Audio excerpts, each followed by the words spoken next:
Խնդրեմ։ Պարոն վարչապետ, քիչ առաջ ասացիք, որ որոշ ուժեր, որոշ շրջանակներ իրենց խոսույթով, իրենց առաջարկություններով ըստ էության ուզում են սանձազերծել սեպտեմբերյան նոր սեպտեմբերյան պատերազմ։ Պարոն վարչապետ, կարող եք ավելի կոնկրետացնել, որ ուժերի մասին է խոսքը, եթե հնարավոր է, եւ որ ամենակարևորն է, նպատակը ո՞րն է, ինչու են այդ ուժերը ցանկանում սեպտեմբերյան նոր պատերազմ սանձազերծել։ Նպատակը շատ պարզ է, որովհետև իրանք խնդիր ունեն Հայաստանը պահել ծայրագավառի կարգավիճակում, ինչպիսին եղել է իրանք իշխանության շրջանում։ Իրանք տեսնում են, որ Հայաստանը անկախացել է եւ խնդիր ունեն դրա հետ, որովհետև իրանք բոլորը էմիսարներ են, թույլ չտալու, որ Հայաստանը անկախանա։ Գիտեք, ինչ շատ պարզ մի բան,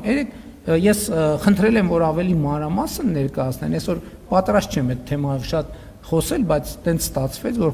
երեք ինչ որ նկարներ եմ տեսնում նյուսֆիդում երևում է ուժեղ խաղաղություն կամ նախորդ օրը տեսնում եմ վերնագրեր ներիր մեզ Արցախ, մենք չգիտեմ ինչ կանենք, հասկանում եք, այս ամեն ինչի մասին է, այս ամեն ինչը խաղաղությունը ռևիզիայի ենթարկելու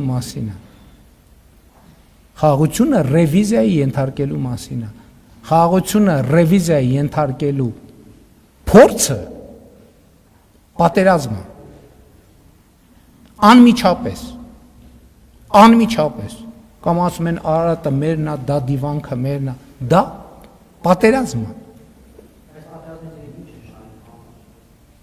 Իրենք պատերազմից շահելու են հետևյալը, որ լինելու են ֆորպոստի եւ ոչ թե պետության կառավարիչ, որովհետեւ ժամանակը ցույց է տվել, որ դա իրանց ֆինանսապես ձեռնտու է։ Եվ իմիջայլոց պահպանելու են որոշ երկրներում իրենց ունեցած միլիարդները, որովհետեւ նրանց ուղարկել են ստեղ, ասել են խնդիրը չլուծեք, այդ ձեզ ֆորմալ ինչ որ ձեր անունով է գրած, այլևս չի լինի։ Այդ մարդկանցից այդ հիմնական ուժերը երեքն էլ, ով որ այդ դիրքից հանդես է գալիս, միլիարդների բան ունեցվածք ունեն Ռուսաստանում եւ Բելարուսում։ Միլիարդների ունեցվածք ունեն։ Հիմա իրանց ասել է, ուզում եք այդ ունեցվածքը պահեք։ Աշխատեք, քրտնեք, վազեք, ձգվեք, ուպոր լյոժա 30 անգամ չեն կարողանալու։ Ես այնտեղ մարդ չեմ տենում, որ կարա 30 անգամ ձգվի, ոչ էլ 100 կիլոմետր հեծանիվ քշի։ Հաջորդ հարցը Շովհետյան Սպուտնիկ Արմենիան։ Շնորհակալություն։ Պարոն վարչապետ, դիմել է արդյոք Իրանը հումանիտար օգնության համար Հայաստանին, եթե ոչ, ապա պատրաստվում եք արդյոք ձեր նախաձեռնությամբ օգնություն ուղարկել հումանիտար Իրան։ Մյուս հարցը Ադրբեջանի նախագահը պարբերաբար խոսում է Արևմտյան Ադրբեջանի մասին, Հայաստանի տարբեր տարածքների նկատմամբ նկարտումների մասին ընդհանուր Երևանի տարբեր թաղամասերի եւ այլն, եւ դուք եւ ձեր թիմակիցները դա համարում եք Ադրբեջանի ներքին խոսույթ, նախագահի ներքին խոսույթ, ներքին լսարանին ուղղված եւ այլն, որքանով է դա ձեզ համար ընդունելի որպես այդպիսին, հաշվի առնելով խաղաղության օրակարգը եւ որն է ձեր ներքին խոսույթը ուղղված լսարանին որպես հակակշիռ հայկական լսարանին։ Ես դա չեմ համարում ներքին խոսույթ, ես դա համարում եմ շատ վտանգավոր process։ Եվ համարում եմ, որ այդ վտանգավոր process-ը մենք պետքա կառավարենք։ Եվ պետքա այդ process-ը իր բոլոր պարամետրերով հասկանանք։ Բայց ինչի մասին եմ խոսում։ Ինչ եմ ասում ես։ Արդեն 2 տարի է Հայաստանում ինչ եմ ասում։ Կառավարելու ենք առաջին հերթին process-ի պատճառահետևանքային կապերը հասկանալով եւ պետականակենտրոն տրամաբանություն որդեգրելով, լեգիտիմ քաղաքականություններ որդեգրելով, որոնք մաքսիմալ անխոցելի են։ Եթե մենք այսօր ասում ենք, ենթադրենք, Արարատը մերն է, Բաքուն մերն է, Դադիվանքը մերն է, ասում ենք, որ Արցախը մերն է, ինչը իրենց պետք է սահմանափակի հայլայն ձևով նույնը ասել։ Բայց կա նաև հակառակը, եթե իրանք ասում են Արևմտյան Ադրբեջան եւ այլն, ինչը այստեղ Հայաստանում շատ ուժերի պետքա սահմանափակի, ասել հակառակը։ Եվ երբ որ ես ասում եմ, որ մենք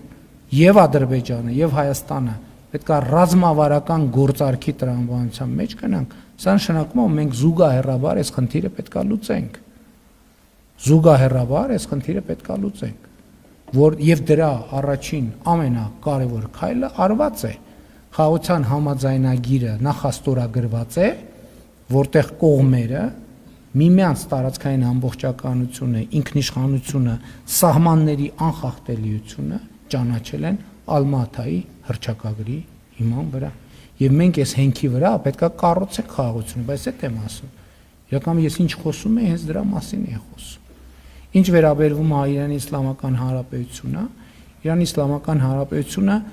մեզ հումանիտար օգնության հարցով դիմելու անհրաժեշտություն չունի, որովհետև մենք ինքներս եթե տեսնենք, որ կա որևէ կարիք հումանիտար բնույթի, կրկնում եմ, հումանիտար բնույթի, որը մենք կարող ենք աջակցել, մենք կանենք այդ քայլը։ Շնորհակալություն, այլևս հրապարակորդ Պարոն Փաշինյան, դուք ոչ միայն այսօր, այլ միշտ բարձրաձայնել եք, որ մամուլը ազատ է, քիչ առաջ նաև դրա մասին խոսեցիք, ազատ է այսօր այնպես, ինչպես երբևէ չի եղել, բայց պարոն Փաշինյան, հենց քաղաքացիական հայցերով, քրեական վարույթներով է իշխանությունը փորձում ճնշել մամուլին, եւ եթե իմ խմագրի հետ կապված դուք խոսեցիք, եւ եթե փորձագետները, որոնք մի տարի շարունակ այսպես փորձաքննել են այդ խմբագրականը եւ որևէ կարճելու տեղ չեն գտել եւ որոշել են դա քրեական վարույթը կարճել, ուրեմն դրա հիմքերը իսկապես չկան եւ եթե մենք վստահենք, որ եթե լիներ հիմքեր, կկարճեին փորձագետները անպայման դրանից եւ նախկինում դուք խմբագիր լրագրող եք աշխատել եւ ձեր որակումներում բավականին կոշտ եք եղել, անվադումներ եք տվել մարդկանց եւ դրա համար ձեզ կարծես թե հոդվածների համար չեն դատապարտել եւ արդյոք եթե հիմա աշխատեիք այս պայմաններում վստահաբար ձեզ կդատապարտեն։ Հաջորդ հարցը պարոն Փաշինյան վերաբերվում է այն համաժողովին, որին դուք օրեր առաջ մասնակցել եք արցախցիների վերաբերյալ, այնտեղ դուք ասել եք, որ արցախցիները պետք է Հայաստանում տնավորվեն, որ ձեր ձեռնարկելի անելիքների մասին եք խոսել, բայց այն գումարը, որը իշխանությունը տալիս է արցախցիներին, բավական չէ, դա մարզերում թեկուզ տուն գնելու, տնավորվելու համար, արցախցիներին կարող եք ասել, երբ նրանք տուն կունենան, եւ միշտ դուք եւ պաշտոնյաները միլիոններ պարգևվճարներ եք ստանում, նրանք չեն կարողանում անգամ տան վարձի հարցը լուծել։ Նաև խոսել էիք արցախցիների նկատմամբ հոգատարությունների մասին, օրեր առաջ իրավապահները 5 երեխաների ներկայությամբ արցախցի զոհված արցախցի կնոջ են ձերբակալել։ Սա արդյոք հոգատարություն է Արցախցու նկատմամբ։ Գիտեք, որևէ ես գիտեք տեղյակ չեմ ով ումա ձերբակալել, ես ընդհանրապես եթե կարծիք կա, որ ես բոլոր ձերբակալություններին տեղյակ եմ կամ այսինքն հիմա նույնիսկ մամուլում չեմ տեսել դա, բայց ես ուզում եմ ասել, ես բացառում եմ, որ առանց հիմքի որը մեկին ձերբակալեն, հասկանում եք, այդ ինչ մտածողություն է ընդհանրապես, այսինքն Ղարաբաղում ծնվել է անձեռնմխելիություն, Իջևանում ծնվել է անձեռնմխելիություն, երեխան Ես չգիտեմ, ես տեղյակ չեմ, բացարձակապես չգիտեմ ինչի մասին եք խոսում, ընդհանրապես տեղյակ չեմ։ Երկրորդը, ես վատ լուր ունեմ ձեր մասին։ Ես իմ լրագրողական գործունեության համար դատապարտվել եմ։ Դատավճիռը օրինական մտելաուժի մեջ, առաջին ատյան, վերաքննի, չեմ հիշում վճռապեկով անցել է, թե չի անցել։ Եվ էլի լրագրողներ դատապարտվել են։ Ինչ վերաբերվում է, այսինքն ես չգիտեմ, որևէ ինչ վերաբերվում է քաղաքացիներին, հիմա եկեք պարզ նայենք։ Դուք գրում եք, որ ես իմ կաբինետում ինչ որ այլ բաներով եմ զբաղված աշխատակցի հետ։ Եթե ես դրան կոշտ չարձագանքեմ, ասեն եզրակացնելու եք, որ նախ ինձ մի կողմ դնենք, չէ՞։ Այսինքն մյուս կողմում կին է, չէ՞։ Մյուս կողմում կին է։ Նախ իր պատվի եւ արժանապատվության հարցը կա։ Եթե դրան արձագանք չլինի, ասենք դուք չեք ասելու, կաթողիկոսի մասին ես չեմ ասում, ես ապացուցում եմ։ Ձեր թերթն ա գրել։ Ձեր թերթն ա գրել ու չեմ հիշում, որ դատի են տվել։ Ձեր խմբագիրը մի հատ 25 կիլոմետրանոց հոդված ա գրել Կտրիչ Ներսիսյանի եւ իր ընտանիքի աղջկա կնոջ եւ այլնի մասին։ Կտրիչ Ներսիսյանը ինչի դատի չտվե։ Որովհետեւ այնուամենայնիվ ինչ որ մի բան դրա տակ կա։ Ես չեմ կարա դա հանդուրժեմ, ես էլի եմ ասում։ Այստեղ մենակ անձնական խնդիր չի։ Սա նաեւ պետության հարց է։ Ի վերջո նախ աշխատողի արժանապատվությունը, երկրորդն է պետության արժանապատվությունը։ Այսինքն դուք ում հետ եք շփոթել ինձ։ Ինձ թվում է դուք ինչ որ մեկի հետ ձեր շրջապատից, շատ մոտիկ շրջապատից, ես ասում եմ, ձեզ անձամբ չեմ ասում, այլ ասում եմ նրանց, ովքեր այդպիսի բաներ ինչ որ մեկի հետ շփոթում եք, ձեր շատ մոտիկ անձնական շրջապատից։ Ես թույլ չեմ տա, որ նման բաներ տեղի ունենան։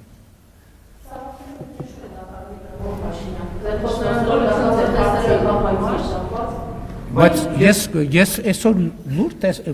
ծանուցում ստացա, որ դատարանը բավարարել արդեն այդ ճնշումը որն է։ Այսինքն փաստը կա։ Այսինքն հայցը բավարարված է, էլ ինչ ճնշում։